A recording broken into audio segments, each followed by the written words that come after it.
everyone? It's Dr. Max here again. We are today going to take a look at thoracic spine mobility and a different variation on it than you're probably used to seeing or familiar with. You know, it's pretty universal. Most people have gotten on a foam roller before or a peanut ball, and that's great. But you commonly hear people talking about thoracic spine is stiff. I work on it all the time. We're going to turn it on its head a little bit today, and we're actually going to look at thoracic flexion and mobilizing more so the nervous system to improve overall extension range of motion. So I think of it as like PNF stretching for your back.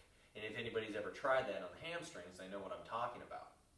What we're going to need is a fluffy cloud and a place to kneel down. It's really quite simple. So what I'm going to do is I'm going to kneel. I'm going to open my hips up all the way, so I'm squeezing my butt to keep this erect spinal posture. I don't want to bend through my hips at all with the technique. And then what I do is I give myself a big hug like I'd be working on the foam roll, and I try and curl from the chin down as far as I can go without rounding or flexing in my hips. So I'll go to where my thoracic spine stops, and then what I'm going to do is I'm going to hold this pressure. I'm not going to lift back up. And I'm going to take in a couple big breaths to feel a stretch between my shoulder blades. It looks something like this. Curl down, keep the chin tucked, take a big breath.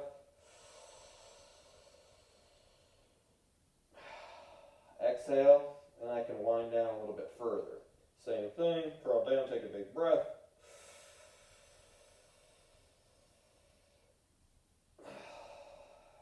Exhale, and bend down a little bit further, rounding more and more in the thoracic spine. As I round down farther, you got to remember to squeeze your butt so your hips stay fully locked out in extension. And also you want to breathe in just as deeply as you need to feel kind of a stretch between those shoulder blades, but it should be bearable. This is one of those exercises you can do too much of and you'll be brutally sore. It's a different kind of stretch, especially if you're not used to doing it. But I would repeat like anywhere from 3 to 6 breaths, winding down deeper and deeper into thoracic flexion, and then get on your foam roll and try to go into thoracic extension exercises. It makes a huge difference. It can really improve mid-back pain, but also overall mid-back or thoracic spine flexibility. And it's a great way to prep your thoracic spine work, whether it's just for part of a general mobility routine or you're getting ready to do something that needs thoracic extension, like an overhead press or a squat overhead, anything like that. So give it a try, see what you think, and thanks for watching as always.